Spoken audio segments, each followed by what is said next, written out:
Good evening and welcome to the season's final edition of Match of the Day. We'll be concentrating on this afternoon's international in Glasgow, the 100th meeting of England and Scotland. We've also got news of Jock Stein's final 22 players for the World Cup, and we'll be assessing England's chances in Spain with Bobby Charlton and getting his opinion on what Ron Greenwood's lineup could be for the opening game against France. So let's get straight on with the action. A perfect day up at Hampden and a chance for England, trailing the Scots by 39 wins to 38 after 99 meetings, to level the score in the 100th. Your commentator is Barry Davis. The referee is ready. The England on the right, and there the Preston plumber, Tom Finney, and to his right the very much larger figure of George Young, former captain of Scotland. Danny McGrain, the present captain, follows him.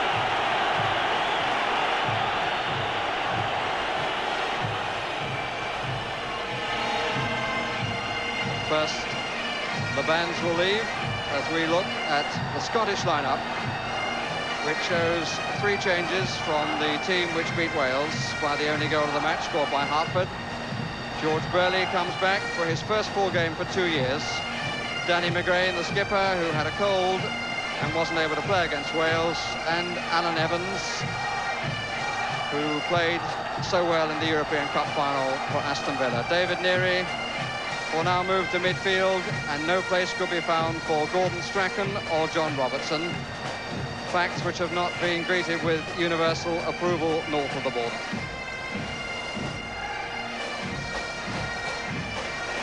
The England team shows 5 changes, and of course everybody's speculating on how close the 2 lineups are to those which will be used by the managers in the opening matches of the World Cup.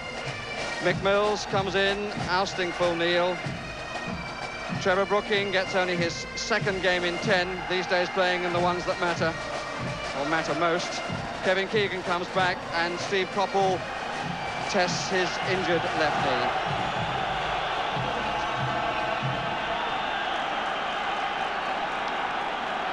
So away we go on the 100th edition of the Pride and the Passion. Scotland in their blue shirts, England in white. The pitch is pretty hard, and there is, as ever at Hampden, a bit of a swirling wind. Here's Ray Wilkins.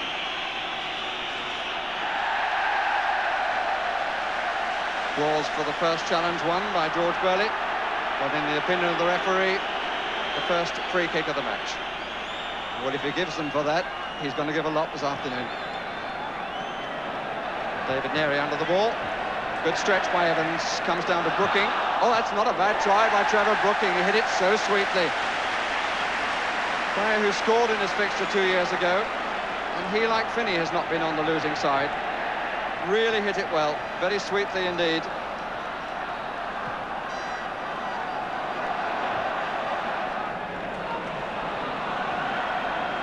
Here's Steve Coppell. Late challenge by Danny McGrain. Not the sort of test Coppell will be hoping for.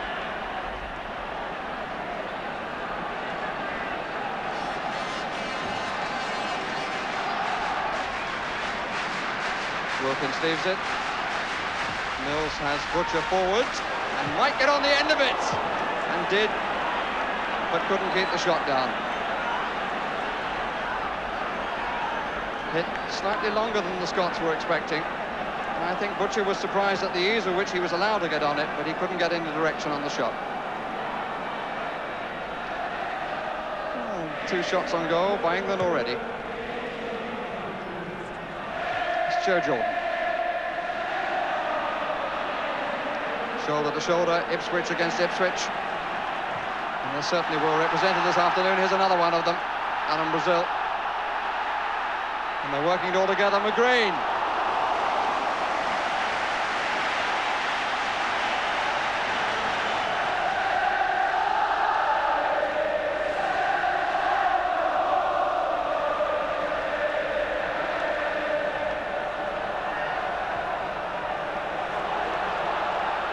Here's George Burley. Brazil Souness, Dalglish, on to Alan Brazil.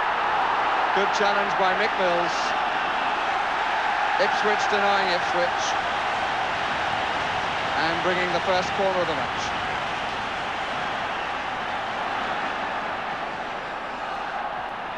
Jordan's header took it away slightly. McGrain trying to get it wide to Brazil.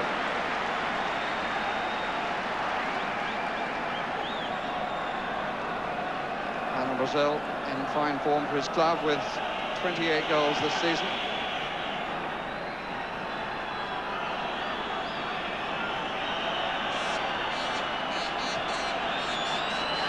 Brooking. Keegan and Mariner in the middle. There's Mariner. It was a clear header, which he directed wide. Brooking, the provider, twoing the men in the middle. Mariner met it comfortably, but gave it too much to knock it wide of what for him was the far post.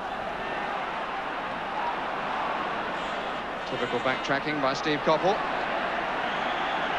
And battling, but too much for the referee's liking.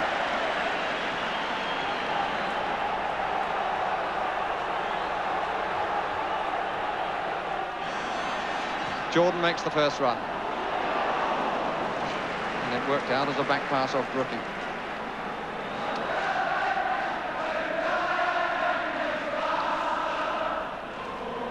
Wilkins moving forward, having started it from deep. Keegan and Mariner the furthest forward. Here's Brian Robson. Space for Mills. Coppell moving wide to the right. Down the middle is Mariner. Here's Wilkins. Good running by Robson. And Burley went with him and conceded the corner.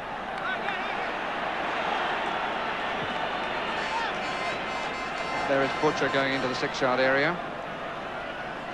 Mills coming for a possible short one. Got a cue on the near post. At the back is Robson. And the flick from Butcher off the crossbar, finally in by Mariner. It was Burley who knocked it up onto the crossbar. But once again, Paul Mariner is the Johnny on the spot. The whistles go up. From the first corner, all sorts of problems for the Scots. The nod up there by Butcher. Burley off the crossbar, which is square, but in came Paul Mariner to once more get the goal for England. There's Butcher with the flick. Burley covering. It came off the underside of the square crossbar, and Mariner got there before Alan Rough. Paul Mariner's 8th goal of his international career gives England the lead. 13 minutes, proving an unlucky time for Scotland.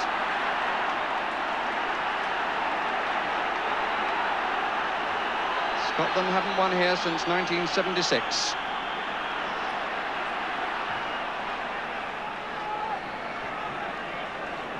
And Alan Rough not as determined in the challenge as Mariner was.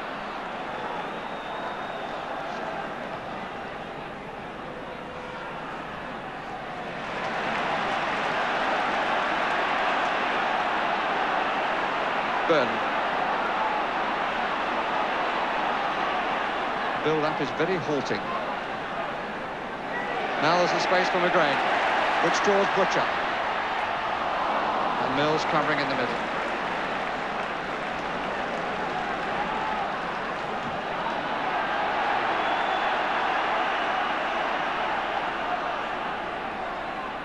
Dalglish.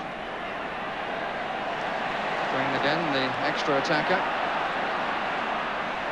Dalglish once more. Brazil. Souness.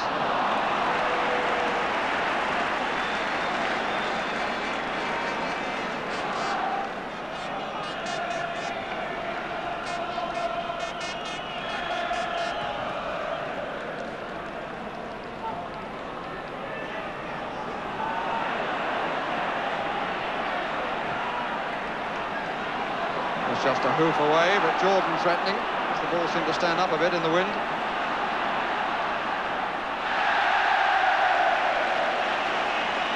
And the error by Sansom, handsomely greeted by the crowd. Dalglish, Hartford, Jordan, the free kick given.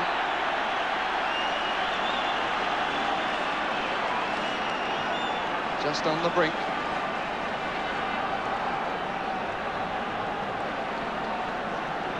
That's how close, and that's the view that Alan Rough will have from the other end.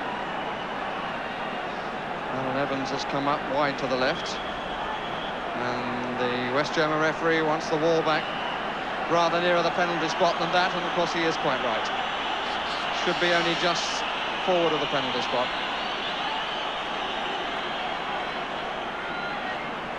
Souness, number 8, and Hartford with the plotting, and Hartford strikes, and Chilton with his body entirely in line of flight. Look at him move as the ball is played.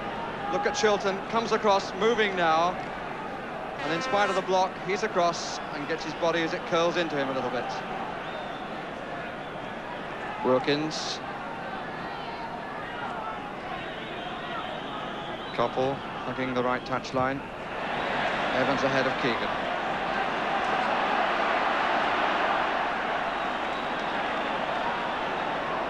Hartford, Robson to him, looking for Brazil, calm as you like from Thompson. Robson. Slightly half-hearted shoulder by Mariner.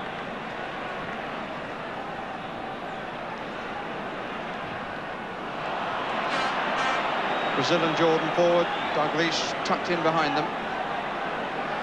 The Grain off on the run again to make an extra attacker on the left. I have to say, not the sort of decisive pass one would see from Dalglish in the red shirt of Liverpool. Burley forward. Jordan. Brazil, handball by Thompson. Now is the referee going to give it in or out? He's going to give it out. And it was so close. Thompson with the foot up in the hand, desperately close. The referee's got the ball back, but he hasn't got Mariner back 10 yards, I wouldn't have thought. Dalglish with a chip. And wide of Shilton's right-hand post.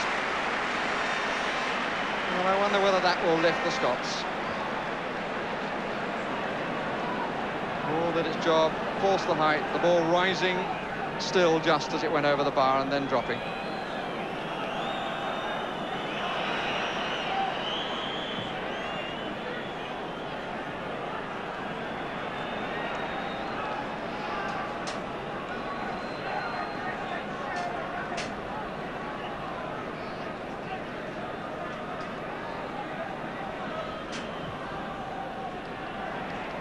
Dalglish. Grain forward. Souness, Wilkins.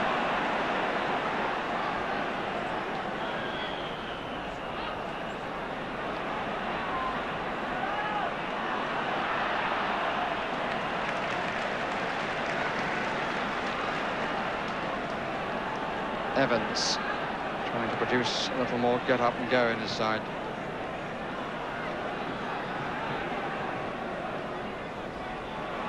Brazil. Hartford well forward this time. It's Dalglish. Brazil trying to hold it up. That's a nice turn. Couldn't get power on the shot, but he went one way and then the other.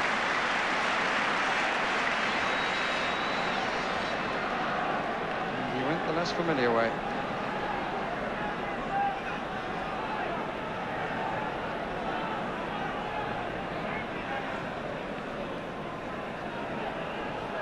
Butcher.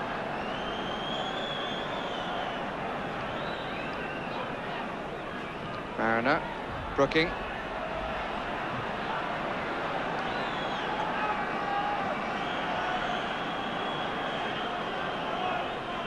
Koppel on the right. Robson coming to take over.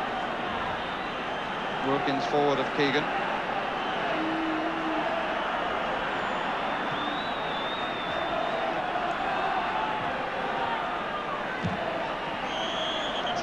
Thompson was intended to touch that. I think it was aimed for Keegan. Free kick given anyway. And here's Dalglish. Burley. So far, everybody moving away from him. Now Dalglish comes shorter.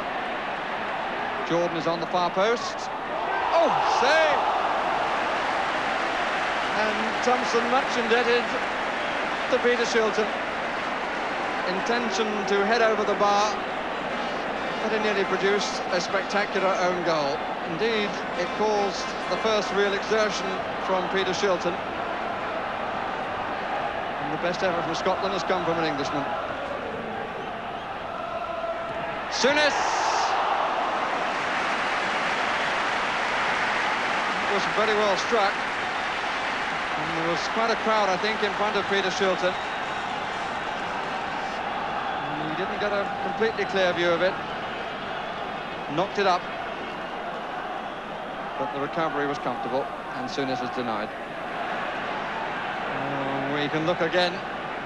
There's Thompson trying to head it up over the bar, but hits it much too low, and it was a good stop from a surprise goalkeeper.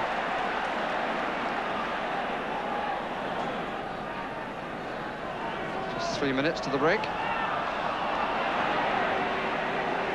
There's no doubt which dressing room will be the happier.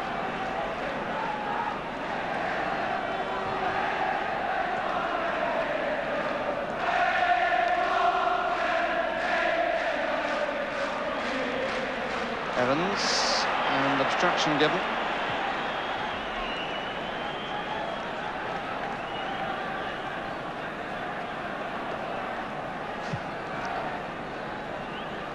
England having reclaimed the ball, take the free kick. On by Keegan. Koppel. Wilkins. Koppel in a bit of space, if it'll come down. Keegan at the back. It came off his back. After a dive in by Burley.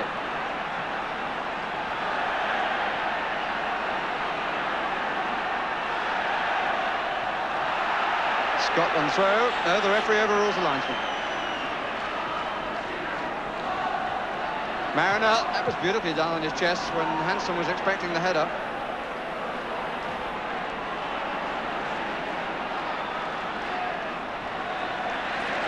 Brazil.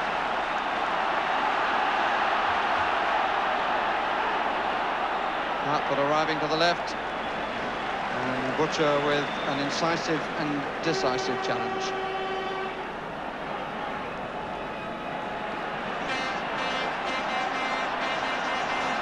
Souness. The decision is who was going to take it.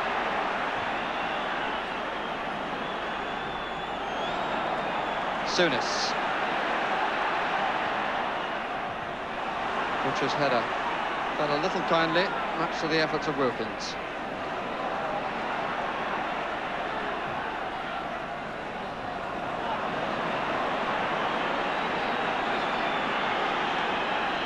Keegan. Oh, it's a good one. If it had been played first time, he'd have been onside, but when it was played, he was offside. Just a momentary reminder, though, of that magnificent goal that Keegan scored against the Scots at Wembley in a 1-2 with Trevor Brooking. But England end the first half thoroughly deserving the 1-goal lead given them by Paul Mariner. Alan Rough beaten just once, with Mariner looking more determined in getting to the ball. And the score at half-time thoroughly satisfactory for the English supporters in the ground, and there are some. 1-0 advantage.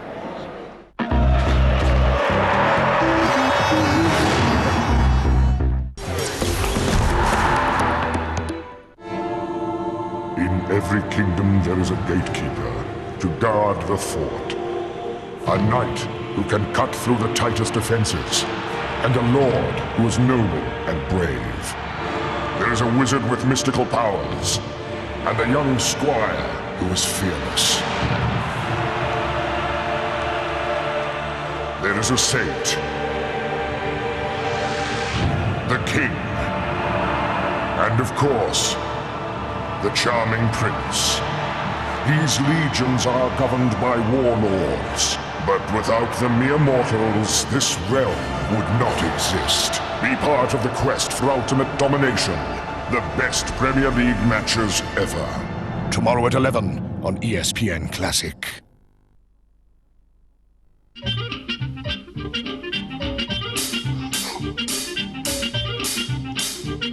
like an eyeball. I like a square cut. I like a funny car. I like a monster truck. Color popping on bonding stomach. Cocoa mop, I stop nothing. Plummet, blood on top, like eat the crocodile. Color popping on bonding stomach. Cocoa mop, I stop nothing. We all experience our colds differently. Some of us get all bunged up. Some have colds that... It will be interesting to see whether there are substitutions made for the second half. It's now become a very warm afternoon, although at the West End they're very much in the shade. There's Trevor Francis bouncing about, showing no signs of a groin injury, and there is Robertson, number 16 there.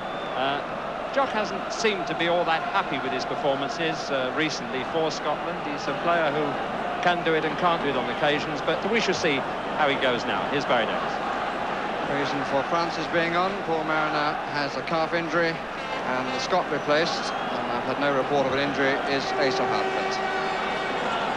Robertson already has taken a position wide on the left as England get the second half underway, attacking the goal to our left. And confirmation that the Scottish change is a tactical one.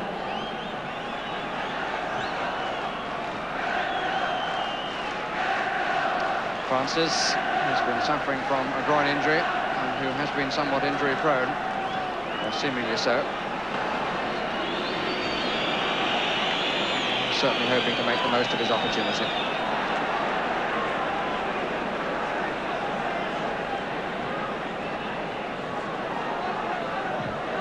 Francis looking for and finding Brooking.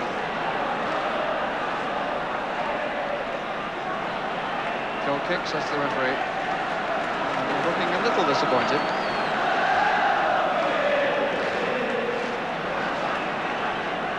Scottish comeback, if such there is, very much still on the launching pad.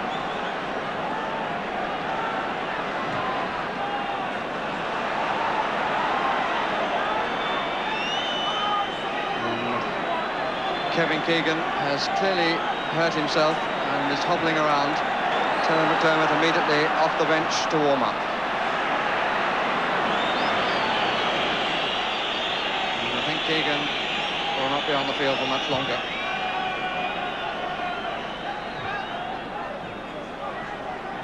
Souness.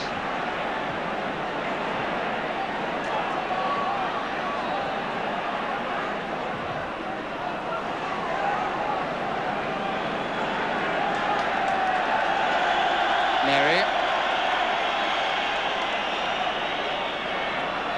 Souness. Robertson. Mills shows him the line. Again, the ball played inside immediately. Here's Dalglish. Thompson knows all about his art in that area. Jordan, it's too long. England will now make their substitution.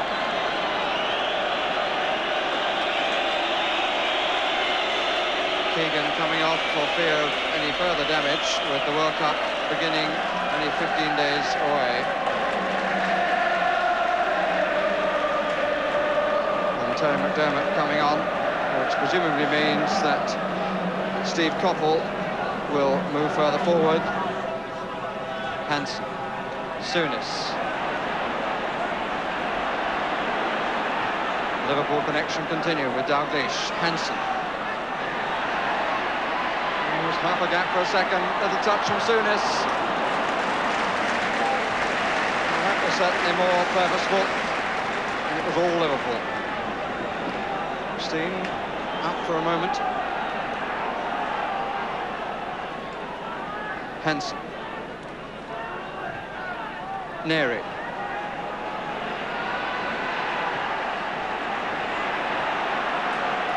McGrain.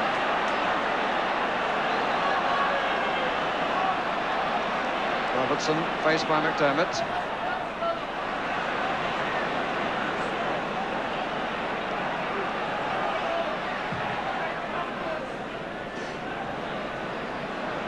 Burley.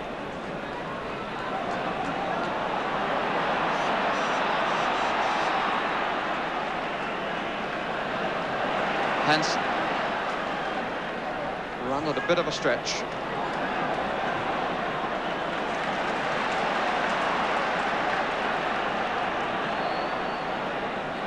Brazil. Brain has gone outside. Here's Douglas. Let it go well. David Neri.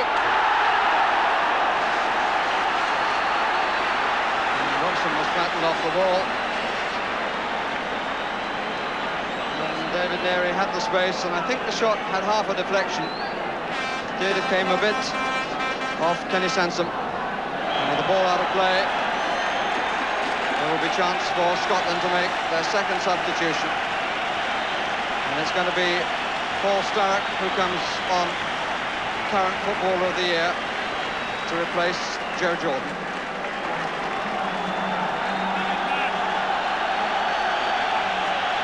So Jock Stein has played his hand, and there has been no place for Aberdeen's Gordon Strachan, who most people up here considered the star of the show a week ago in the Scottish Cup final.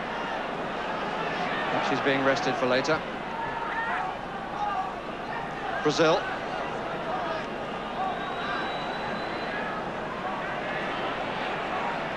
Neri. Burley.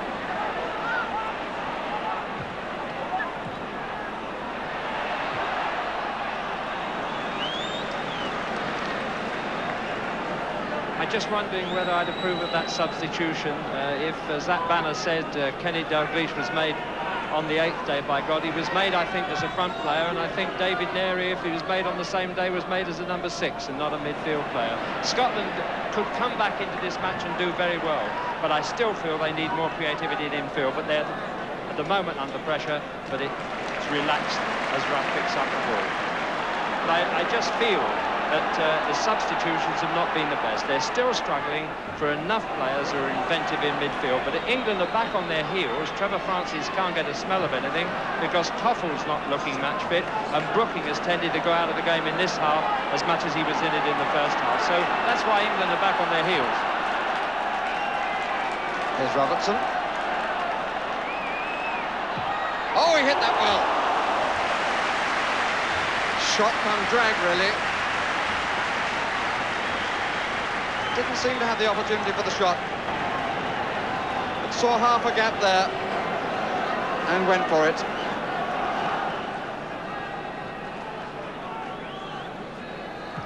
Scotland have had 5 wins here at Hampden since they were last beaten, which was by England 2 years ago in this match, this fixture.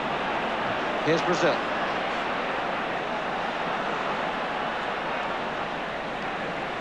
John Robertson hasn't yet managed to get to the goal line to pull it back.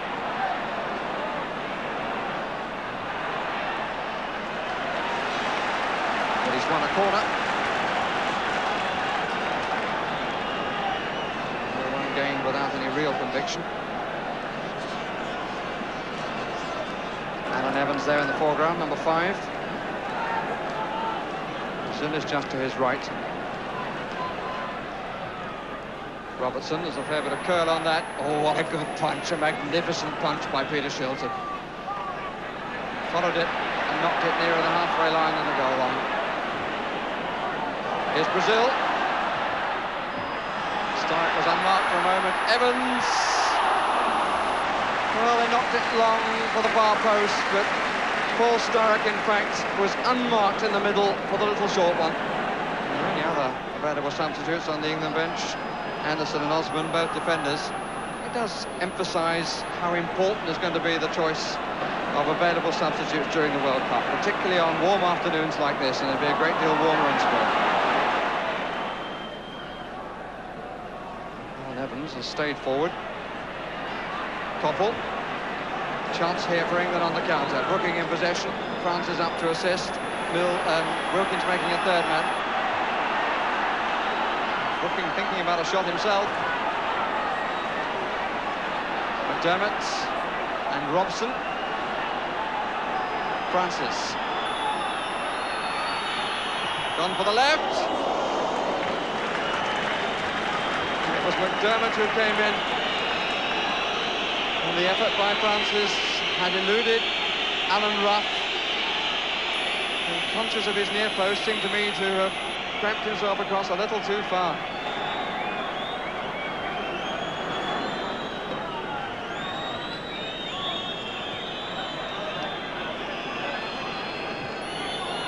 One or two whistles amongst the cheers of the hopeful.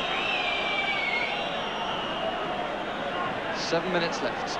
England 1, Scotland 0 in the 100th meeting of the two countries.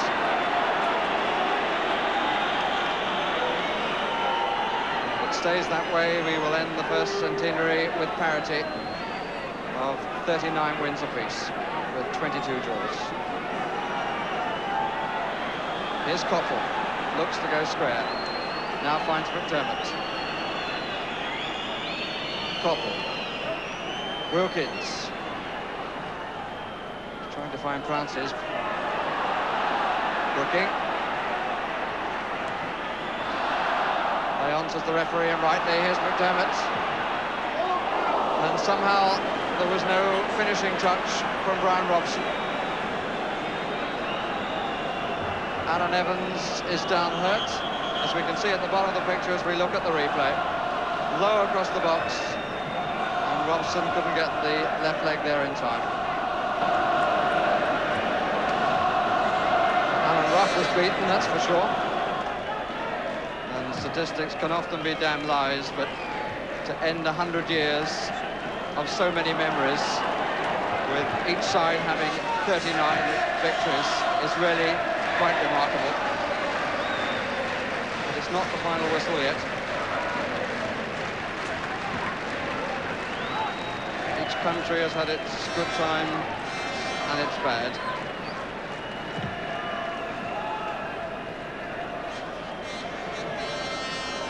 Burley, Evans, haven't got time to go back. We make it that we've had a minute allowed for the injury and the odd stoppage. And here's Mick Mills, Danny McGrain. And dangerous play by Danny McGrain. Put up.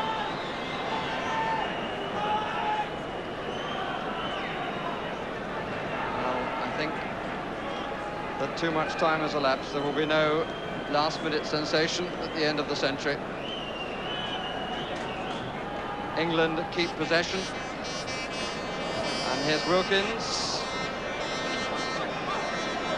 Again, the cross ball falling nowhere. And England's is the prize and the championship. A disappointing afternoon for Jock Stein. A very happy one for Ron Greenwood, sitting high in the stands. It's his fourth success against what England too view as the old enemy, and a hat-trick of victories here at Hampden. Second half, a disappointment. Heat took its toll, so did the enforced substitutions for England, which denied them a bit of effort forward in terms of power and puff. Alan Brazil, one of the few to have shown good things for Scotland. Terry Butcher certainly had a fine game, his colleague from Ipswich Town, alongside Phil Thompson, who comes off all smiles. And no wonder, as I said at the start, the English love to beat the Scots just as much as the Scots love to beat the English. And England make their run into 5 consecutive victories. 9 goals scored and none against, and all that coming after that night of apparent shame, so we were told, when we lost in Norway. Well, I thought in the first half we had an excellent first half, and really we could have been 3 up in the first 10 minutes. But we were under the pressure in the second half, partly because Paul had to come off with a pull muscle in the first half, and then Kevin got a knock. And so we were under tremendous pressure. But I thought the lads did ever so well because they sustained the pressure and created, really, 3 first-class chances in the second half, 3 balls that went across the face. But the main thing about it is that all lads are pleased about, there was no goal scored against us, and that was an achievement. You must have been really delighted by that start. For 20 minutes, I mean, there were 5 or 6 clear-cut chances. Yes, Terry Butcher was on the end of a free kick. Paul Mariner probably on the end of 2 crosses, which he feels he should have put away. And they were there, yes, they were good chances. And I said before we went out, it would be nice if we had a lot of goals, as long as we shared them. Well, as it turned out, there was only 1 goal in the match, but Ron Greenwood understandably pleased with England's performance today, which clinched the championship, although it wasn't a sparkling international. Further views coming up now from 2 of the Liverpool contingent on the pitch this afternoon, Phil Thompson of England and Scotland's Graham Souness, who admits the game certainly didn't go the way it was planned by them. First half we tried to play with a sweeper, with George Burley pushing up and Danny McGrain pushing up on the left. It didn't really work, or it didn't work as well as the boss wanted it to. So we reverted back to the normal in the second half. And I thought we went quite well the second half without really creating many chances. We dominated the game without really having any clear-cut chances. Let's look ahead to the World Cup because it's so close now. There was great euphoria when you left here in '78. Now today it's quiet fans. Do you think that perhaps is not a bad thing? Well, I remember the last time we went, I think we lost here as well the last time. So, but still went with a certain amount of euphoria. Yeah, well, hopefully, as I said, we've learned from today, or can learn from today. Iron out 1 or 2 problems. It's up to the boss whether he decides to play the way we did in the first half. He certainly feels, in one of the games anyway, we should play like that. So it's entirely up to him. I just hope we've learned from today, Bob. And I'm sure supporters, when they wake up tomorrow, they won't be too downhearted. They're down at the moment, same as we are, but hopefully we can look forward and beyond this game and maybe do well in the World Cup this time. We got a few men back and we played in front of our lads. We made them play it square all the time. So they got very frustrated when they couldn't get through, and we kept their chances down to a complete minimum. I was the only one who gave them a chance, I think. Yeah, I'm usually lethal from that position, but I tried to put it away for a corner and it come off the other side of my head, but it was a fabulous save by Schultz. I made up for him. I must just ask you about the World Cup and looking forward to it, and I know you are doing that. England have had a struggle to get there in the first place. There's a Falklands crisis, and I know tremendous support from the lads, for the lads out there, and likewise. Now, do you feel that really England are perhaps on the crest of a wave for this World Cup? Well, it's no good sort of blowing our trumpet too soon. We're just happy the way things are going. We're going there as a bit of underdogs, which could be a good thing. But we'll just be happy that if we can give some great performance, and hopefully Scotland and Northern Ireland, and the lads out there, if you're talking about the Falklands, they must probably get the games on video and give them something to shout about. So we're all hoping we'll all do our best out there in Spain. Plus the fact that Ron Greenwood, you know, is about to retire. Yeah, it's a shame really, because he's an absolutely wonderful man. He's been great for English football. He lets us express ourselves on the field, and thankfully we're getting a few dividends from it now, and we hope we do well in Spain for him as well, for our country. Well, a warm tribute to Ron Greenwood. The Scottish manager, Jock Stein, named his final squad of 22 immediately after today's match at Hampden. Despite the 1-0 defeat by England, all the Scots who played today will be in Spain. There are 12 Anglos in the side, with Liverpool and Ipswich supplying 3 each, Hansen, Souness, Dalglish and Burley, Walker and Brazil. But 2 players who won't be going are West Ham fullback Ray Stewart and Celtic's midfielder Tommy Burns. And Scotland's manager Jock Stein said it was harder to tell them they wouldn't be going with us than it was to take defeat by England today. Well, with me, Bobby Charlton. Scotland seem to have made up their minds. Bob, what do you think Ron Greenwood's mind's thinking at this moment, and who do you think he's going to choose? Well, I think Ron Greenwood's also got some disappointments to pass on to 1 or 2 players. I think over this past week he's been particularly fortunate in as much as the team have played very, very well, and possibly some question marks that he had against some of them have been raised. He's got a few problems in as much as it's a nice problem. He's got a lot of very, very informed players, and who he picks at the end of the day, I think, is going to be revolve around certainly the 12 or the 13 that played today. Well, let's have a look at that team, Bob, and see your judgment of those. Shilton and the back four to start with. Yes, well, I think Terry Butcher might have been a question, but he's played so well today that I think he'll certainly be in.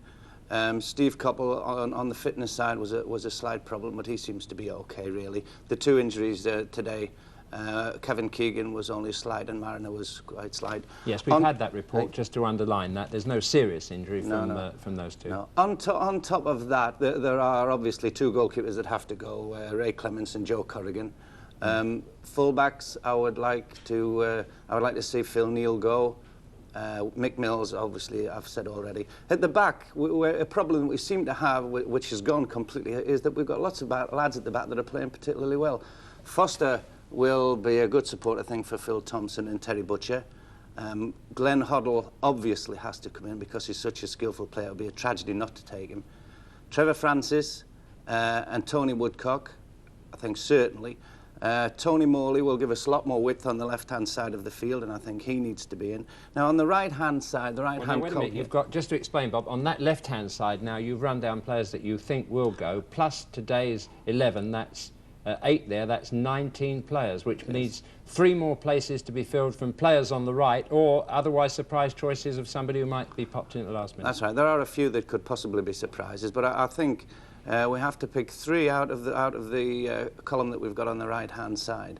I'm always a great believer in giving young lads a chance, in which case I would certainly recommend that Graham Ricks went. Cyril Regis also I would like to see go. And if pushed at the back, Russell Osman.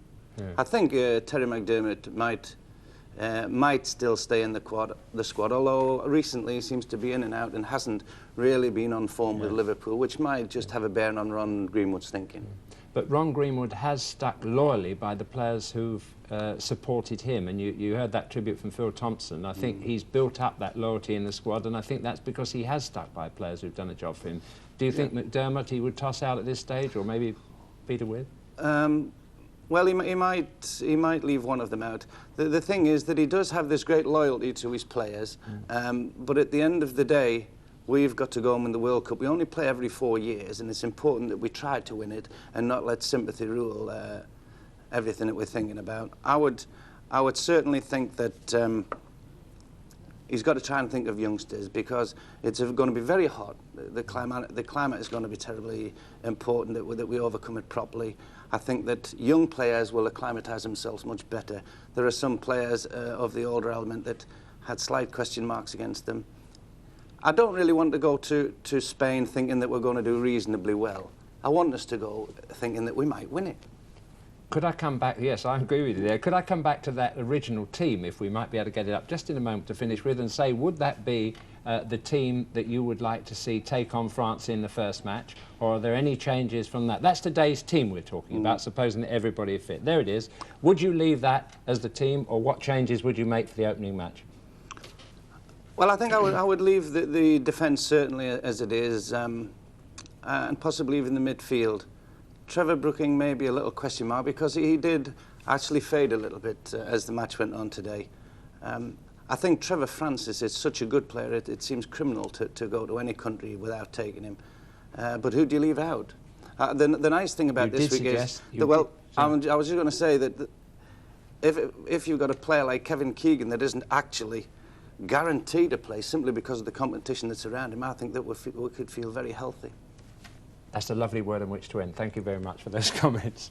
Well, so we come to the end of our Match of the Day programmes for this season. But in 2 weeks' time, the World Cup starts, and unlike England, the BBC has no doubts about its team. Well, I think so. Among the matches you'll be able to see on BBC television are England's opening match against France and Scotland against the favourites Brazil. And however much football you've seen this week, when crunch time comes, I don't think many people will want to miss those two. And reflecting on England's change of fortune since September, we might almost be persuaded to anticipate the World Cup finals with some relish. Since Norway disgraced them, England's record has been exceptional. But who'd have guessed it on that fateful evening?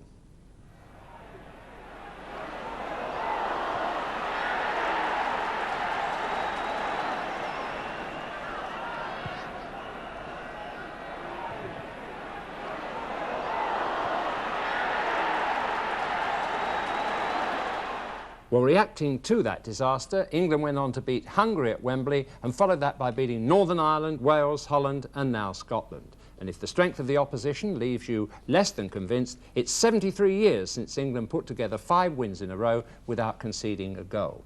And if confidence breeds success, there's not the slightest reason why England should travel to Spain with a negative attitude. So let's end our Match of the Day season by wishing them luck, and Scotland and Northern Ireland too. Good night to you. Timmy Nicol takes it. Up goes Billy Hamilton. Armstrong, yes! Alec McLeish is there. This must be a chance of brilliant goal. Kenny Dalglish. Got a cue on the near post. At the back is Robson. And a flick from Butcher. Off the crossbar. Finally in by Mariner.